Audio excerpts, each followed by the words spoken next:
dear friends, thanks so much for joining me again today. I'm back to complete this picture from Debbie Macomber's Come Home to Colour. I did quite a lot of colouring off screen, and I did a second layer straight from the pens of the green background, and I watered down the wall above.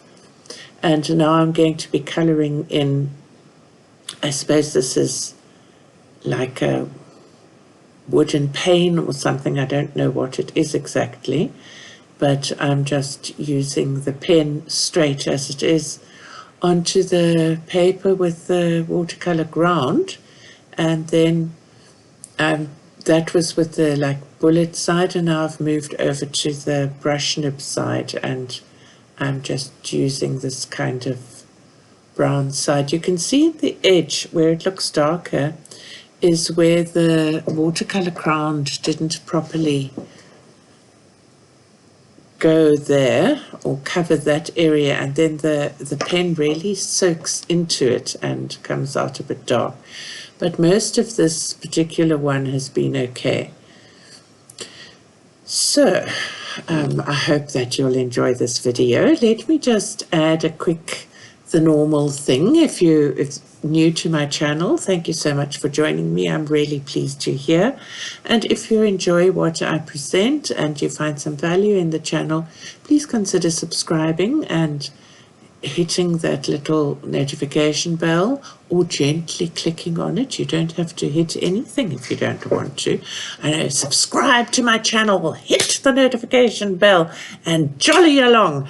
I'm not that person. I'm a much more laid-back, older generation person, so gently click on the notification bell, and if you should so wish, please subscribe to my channel, and I will be ever so grateful. Is that better? So I'm getting near to the famous 1,000 subscribers, which is very exciting.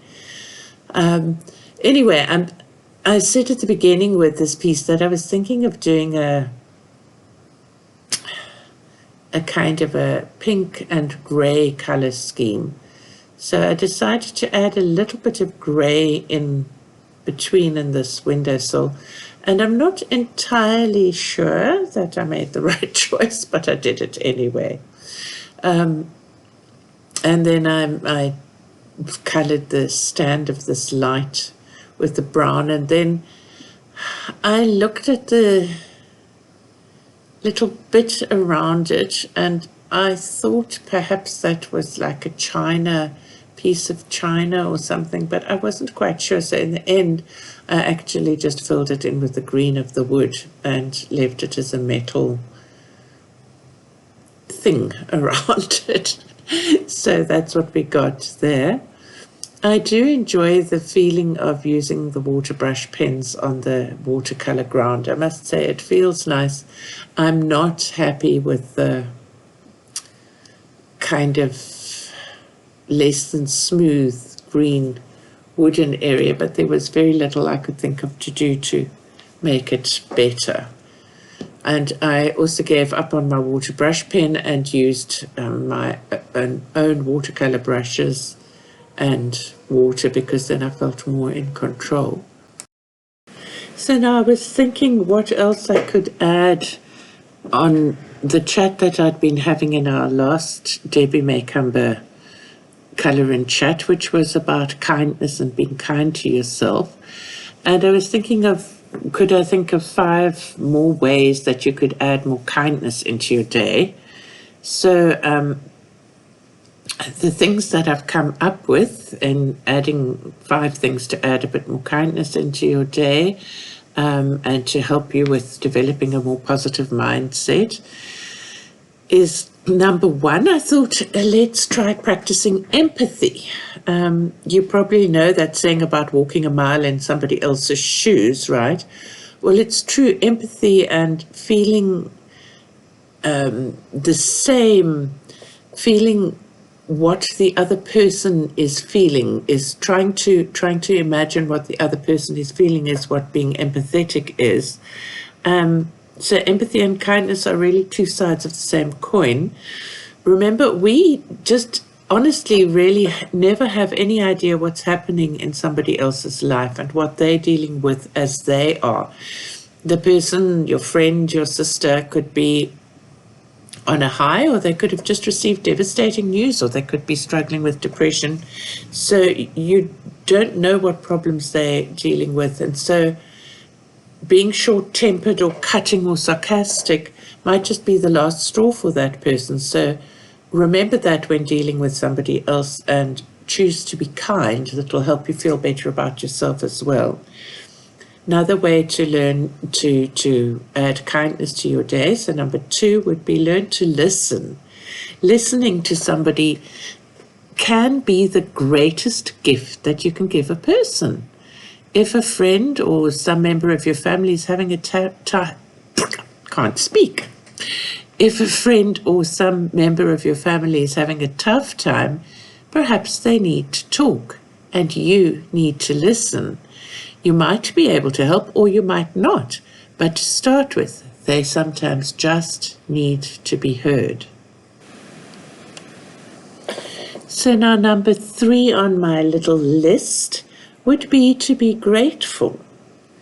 Often we're focused on achieving our next goal and we're always trying to stay ahead, and like in coloring, just in doing this channel, I have to get the next video out, I have to do this, I have to do that, I have to finish this, I want to do what have I colored in July, but I haven't got enough pictures to show. Move, try, do more. Rather be grateful, because this moving forward and being focused so much on the goal can make you unavailable, tense, and a lovely word, terse. I was reading something in that word, which means short and not kind.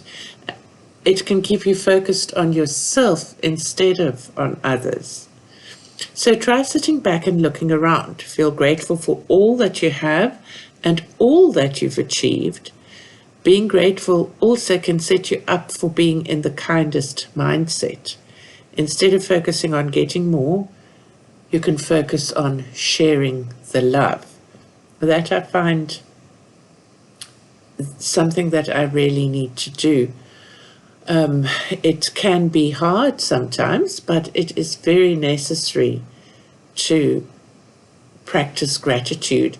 With all this book creating that I'm doing, I've started creating a gratitude journal, and I'm trying to create prompts to put in that journal of trying to help people get a mindset of what can they be grateful for that day. And just in trying to do that has made me think about being grateful. So number 4 is try to be kind every day. So start every day by setting your intention to be kind. Consciously choose kindness before you've even gotten out of bed. And that can get you in the kindness zone and make being kind easier. I'm so sorry I've gone out of screen here. This happens to me. I zoom in and then I go out of screen. So I'm going to just cut this next bit until I'm in screen again. So I had been wondering what to do about the sheets, and I decided I was going to make them this candy pink. I'm moving between my little chat about kindness and the coloring, and I hope I'm not confusing you horribly. So I was talking about starting every day by setting your intention to be kind. So if you want to record something on a PVR machine of some sort, you have to set the time. So it's like setting yourself to kind. So just to tell you what I'm doing here again is I'm scribbling on there just to get a paler pink. So I'll mix this with a little bit of water and then apply it with the brush. But I also decided I wanted to get just slightly, I didn't want the dark pink straight from the brush. I wanted a mix between the pale pink and this dark pink. So I've scribbled both of them, and then I'm mixing them with water and going to apply it from the brush like that. So just talking about this, the sheets here, I was so anxious because these, with the watercolor ground especially, these paints don't really sink into the paper at all. So all I need to do is touch some of that's already done, and it runs into what I was doing. And I had a minor problem a little later on. So I just tried then blotting it up with paper towel, which wasn't totally successful, but kind of worked. So now going back to my little chat about kindness, we know that a habit can take several weeks to stick. So if you start kindness as a habit and try to set yourself each morning thinking about being kind, but let it be real. Let's not all go for sickly sweet. Let's be real. And then the fifth little point that I've come up with is to be a role model. So in the world, nastiness is really quite common, and you get online trolls, and you just have somebody needs to just make some comment on Facebook and you get people saying all nasty things. Let's try and be a role model for kindness. Let's try to find the friendly and the kind comment to make. Our world needs kindness more than ever. So I'm not trying to preach, but like positivity, kindness can be contagious. If you're consciously kind, perhaps you'll set up a virtuous kindness circle. And your acts and your attitude of kindness can hopefully inspire people around you to treat others more kindly. And who knows, maybe somebody that's a bully or a troll can see something and think, gee, maybe I could try a different way of doing things. I don't know. Just a thought. So that's my last little thought on kindness today. I hope it's not my last kind act. Something about being kind is something that I consciously took on board when I was teaching singing. I mean, I still do it. Music teachers, I think these days are kinder than they used to be, but people were often terrified of their music teacher. And when you have a teenage child or a young child standing there singing, it's as if they're bearing their soul. And I took it all really seriously, this trust that this little person and their parent was putting in me. So I tried very hard. I have always tried very hard not to be nasty and to kind of try and teach with kindness and positive encouragement.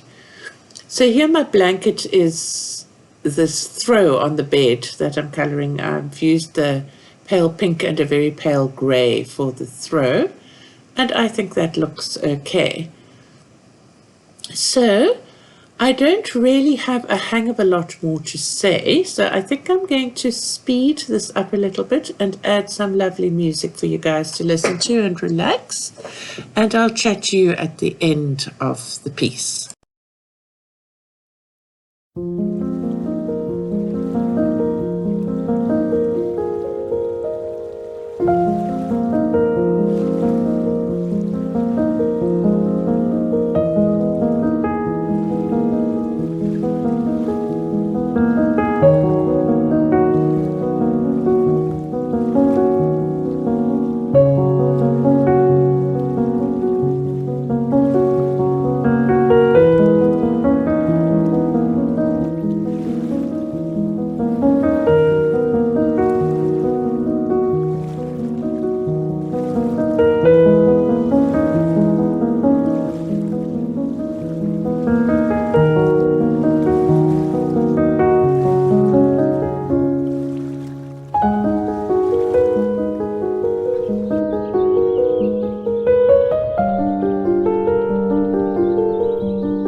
So I hope you've enjoyed that music. I must say I love the music from Epidemic Sound. I think it's so relaxing and pretty.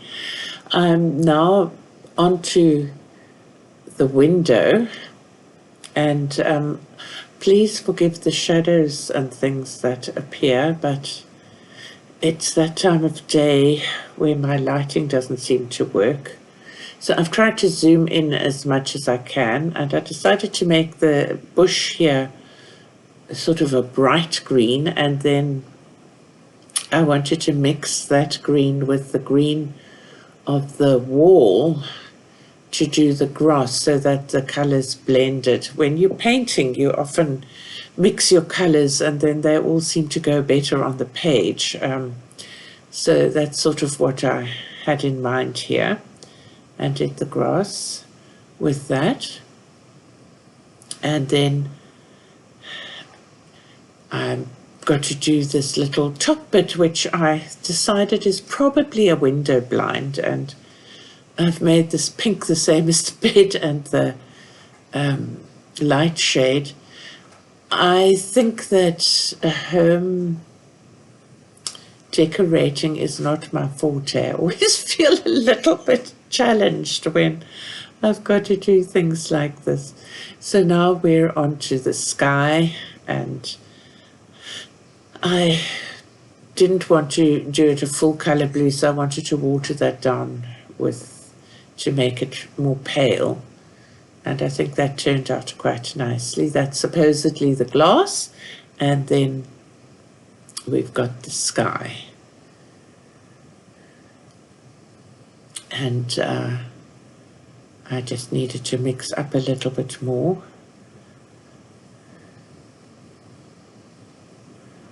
It's funny, when I'm making the video, I'm not really aware that the shadows are like this, so I really apologize for this, and it's only this very end bit that's like that. And it's not something I can redo because the piece is now colored, so it is as it is. So I'm still going to do what I colored in July, even though it's not that much, and I think I'll add it to a page through of a book. Now I decided this needed a little bit more around the edges. I quite like how the flower turned out. And now I've got this acrylic ink that's a gold, and I was having problems with my gel pen. It didn't want to take on the watercolor ground, and this is a Cotman 00, teeny little tiny paintbrush, and I used this gold paint to go over quite a few of the gold bits because of the gel pen problem, and I just decided to add some gold dots here to add some life to the end of the picture. So I want to thank you very much for joining me in this color and chat, and I so love to hear your comments and look forward to them and what you've got to say, and if you have any suggestions or requests, I'm very open to them. And let's see, here's our picture all finished.